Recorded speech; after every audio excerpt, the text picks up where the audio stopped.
असगर, नई जगह का लेआउट चाहिए मुझे, क्या मिल सकता है? बिल्कुल मिल जाएगा। क्या है तुम्हारे दिमाग में? सरप्राइज है।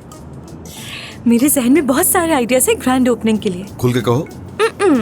यानी शायद ये हो सकता है कि मैं थोड़ा बहुत तुम्हें बता दूं, लेकिन वहाँ पहुँचकर। चलो ठीक है, पहले पहुँचते हैं। बिल्कुल सही। असगर, मेरा ये ख्याल है कि ये जगह बच्चों के लिए बहुत अच्छी रहेगी। इमेजिन करो, एक कोने पे म्यूजिक चल रहा है और दूसरे कोने में कुछ प्रेजेंटेशन। जिन्हें रेस्ट करना है ऊपर करेंगे और जिन्हें पार्टी करनी है वो यहाँ पर होंगे।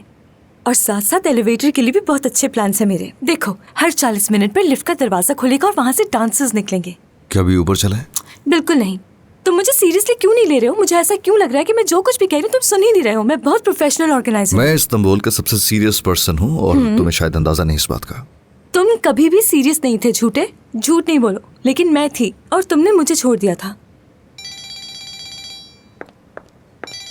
डिनीज कॉल करिए, हम इस बारे में बाद में बात करते हैं, ठीक है? Hello Denise.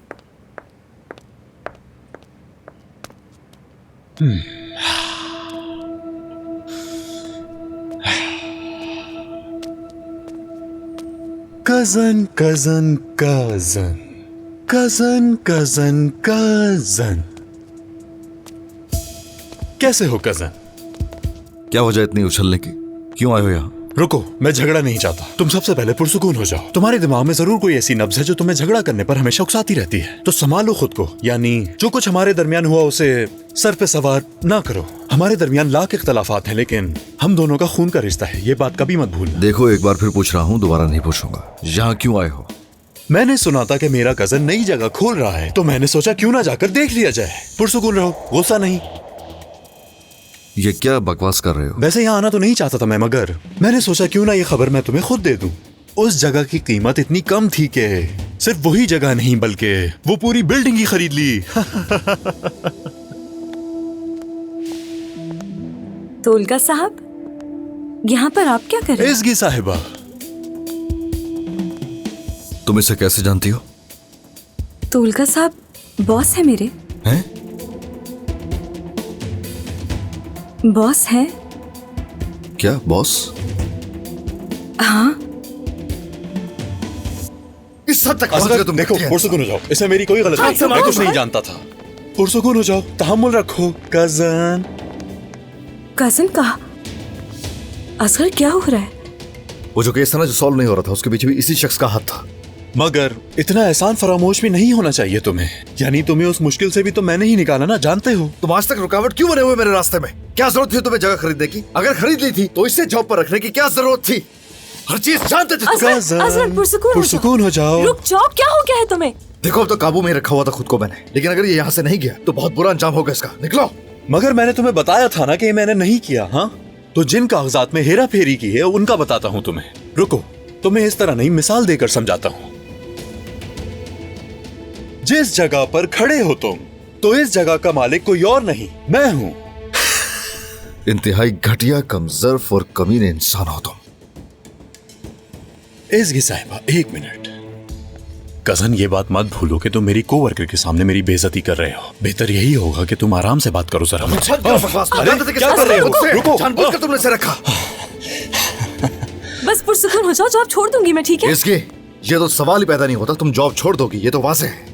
लेकिन इसने तुम्हें और मुझे जो धोखा देने की कोशिश की है, उसका इसे जवाब देना पड़ेगा।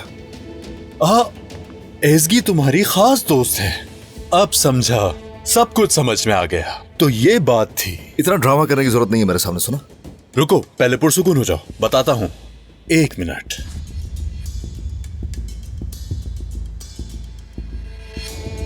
पुलिस और प्रेस के पास जाने से पहले मैं चाहता हूं तुम पढ़ो इसे। ये लो, पढ़ लो।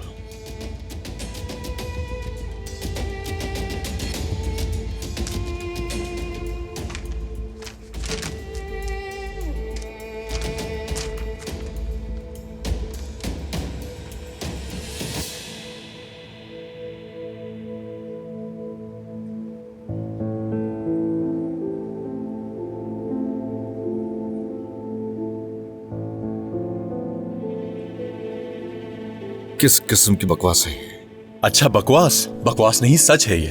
तुम्हारी दोस्त को जॉब मिलती है और दूसरे ही दिन सारे खुफिया कागजात कंपनी में मर्ज हो जाते हैं, है ना? किसने किया ये? अचानक ये सब मेरी कंपनी में कैसे हो गया? हाँ, अब मैं खुद जाकर तो अपनी कंपनी के राज किसी को बताने से रहा। तुमने वो सारे के सारे कागजात बदल दिए सिर्फ एक बटन दबाकर। तुम्हें कंपनी का लैपटॉप और पासवर्ड दिया था भरोसा करके। ये सब एक बकवास है, मैं ऐसा कुछ नहीं कर सकती हूँ। तुम्हारी हिम्मत कैसे हुई मुझ पर इल्जाम लगाने की? ये झूठ के सिवा और कुछ नहीं है। हाँ, इल्जाम बकवास यही लग रहा है ना? हाँ, मगर रुको, जो मैंने तुम्हारे लिए अल्फाज कहे उन्हें वापस लेता हूँ। उन अल्फाज के लायक ही नहीं हो तुम। अफसोस हुआ तुम पर भरोसा करके। ये सब करने के लिए असगर ने मजबूर किया था ना? जाहिर है, प्यार जो करती हो और प्यार के लिए इतनी कुर्बानी तो देनी पड़ती है। और तुम्हें बेवकूफ बनाना तो आसान था। जल्दी भरोसा जो कर लेती हो तो इसी का फायदा उठाया इसने। अपनी हक दफा हो जाओ यहाँ से, वरना तुम्हें जान से मार दूंगा। ये क्या जान से कर मार रहे हो? दूंगा। छोड़ो इसे। क्या चाहते हो? हाँ? गुस्सा तो मुझे करना चाहिए, तुम गुस्सा क्यों कर रहे हो? हाँ, धोखा तो मेरे साथ हुआ है ना? बचपन से तुम ऐसा ही करते आए हो। मैं सही होता हूँ फिर भी तुम गलत ठहराते हो। तुम इस पागल आदमी के साथ रहकर अपनी जिंदगी क्यों बर्बाद कर रही हो इसकी? ये तुम्हारा इस्तेमाल कर रहा है, बस बहुत हो गया, छोड़ दो इसे। पिछली दफा तो इसने इंतकाम अकेले ले लिया था, मगर इस दफा ऐसा क्या हो गया कि इसे किसी औरत का सहारा लेना पड़ा? किसी की मासूमियत का फायदा उठाया। होगी बकवास नहीं, निकल जा, निकल जा से। बहुत दर्द हो रहा है। ऐसे कौन मारता है? बस ठीक है, ठीक है, मैं जा रहा हूं। ये कागज अपने पास ही रखना ताकि अपनी गलती का एहसास होता रहे।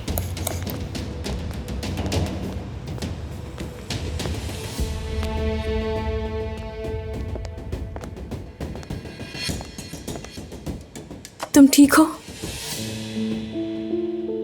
यकीन ही नहीं कर पा रही हूँ। देखो मेरी क्या हालत है, क्या इल्जामात लगा रहे हो मुझ पर। ऐसा कुछ भी नहीं किया मैंने। हाँ ना, सही, तुमने कुछ नहीं किया। हम ये साबित करेंगे कि तुमने कुछ नहीं किया। बस परेशान नहीं होना, संभालो खुद को। उसने जो हो सका मुझे नुकसान पहुंचाने के लिए वो किया। तुम्हारा इस्तेमाल किया उसने। मैंने बिलीव ही कैसे कर लिया? मैं ऐसे किस तरह किसी के जाल में फंस गई असगर? कोई मुझे लैपटॉप देकर वहाँ के पासवर्ड्स भी बता रहा है। मैं ऐसे ट्रैप पे किस तरह फंस सकती हूँ? अरे संभालो खुद को। तुमने जब मुझे इसका बताया था तो मुझे यकीन नहीं आ रहा था कि ऐसी कंपनी भी कोई है।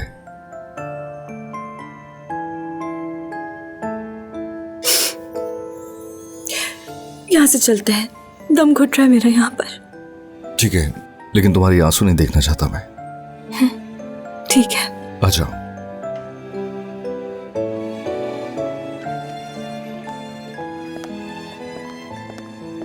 आखिर उससे मसला क्या है तुमसे? हाँ, अरे अब क्या बताऊं मैं। उसकी कोशिश रही है हमेशा मेरा मुकाबला करने की, मुझ जैसा बनने की। साफ लफ्जों में हसद करता है। ऐसा ही है। और ये मेरी आंटी का बेटा है। हम लोग बचपन से सब एक साथ रहे हैं, एक ही घर में। इसका बाप जुआ खेलता था। यूं कह रहा कि उसे अपने होश में तो देखा नहीं मैंने कभी। मेरे डैड ने उसको कर्जों से निकाला, बहुत देर तक उसकी देखभाल की। लगाबिया सुना ना? वो लगाबिया की सारी जो स्पेस थी वो इन्हीं की थी, पार्किंग समेत। सोचो जरा, अब क्या किया वो? उसके बाद जुए में हार कर आ गए। खैर मेरे डैड इस मामले में पड़े और संभालने की कोशिश की। खैर डैड ने डबल पे करके वो जगह वापस ली और वो जगह लेकर आंटी को दे दी। इसका बाप जा चुका था। आंटी अच्छी इंसान है, उन्होंने कहा नहीं, ये जगह आपकी हो गई। उन्होंने सही किया बिल्कुल। आखिर तुम्हारे बाबा से तुम्हें विरासत में मिली है वो जगह। मगर उसे कोई एहसास थोड़ी है, वो कभी मानेगा नहीं। उसे लगता है कि हमने सब कुछ छीन लिया उससे। मुझे तो यकीन नहीं आ रहा। अगर उसमें इंसानियत होती, कुछ कर सकता होता तो मेहनत करता और दिखाता। इंतहाई नाशुक्र इंसान है वो। अगर मैं बताऊं कि उसने फैमिली को किस इम्तिहान से गुजारा है तो यकीनन अकल दंग रह जाएगी तुम्हारी। इसकी हरकतों ने तो हर किसी के नाक में दम करके रखा हुआ था। ये मर के चला गया था, जान छूट गई थी। तो दोबारा जान छुड़ा लो उससे। अरे क्या करूं मैं। शुक्र है कि उसने तुम्हें कोई नुकसान नहीं पहुंचाया, वरना ये जान से जाता।